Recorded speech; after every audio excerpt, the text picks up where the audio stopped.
建议做末日地保，无论是花几百 W、几千 W， 甚至多少个小目标，实际上呢，也只不过是一个一次性用品。为什么这么说啊？这两天呢，我在电影院把《焚城》给刷完了，然后又研究了一下《焚城》的故事原型，1986年发生在乌克兰的切尔诺贝利核电站爆炸的整个救援过程，让我对于普通民众如何应对辐射灾难有了一些全新的思考。一呢，什么服装可以防辐射？第二，普罗大众最应该配置的应对辐射的物资是什么？第三，防核地保的真实使用寿命。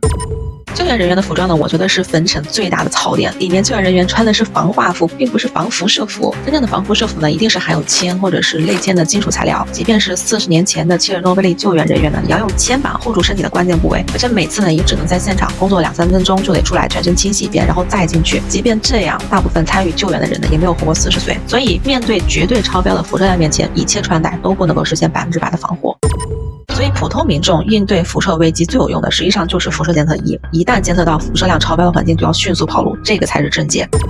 为什么说防核地保实际上是一次性用品？切尔诺贝利事件呢，也证明了辐射的衰减速度真的是超级慢。事件发生40年后的今天，当地的土质仍然是辐射量超标，而且预计要再过个200-300年才能够真正适宜人类居住。关键是任何受到过辐射的物品啊、动物啊，也会向外扩散辐射。所以地保的正确使用方式是，当你遇到辐射量超标的环境，先躲进地保。一旦地保的辐射量降低到相对比较合理的水平，就要赶快废弃这个地方，然后迅速逃离，直到这个地方的辐射量衰减到真正适宜人类居住。所以你认为地保的真实使用寿命到底是多久？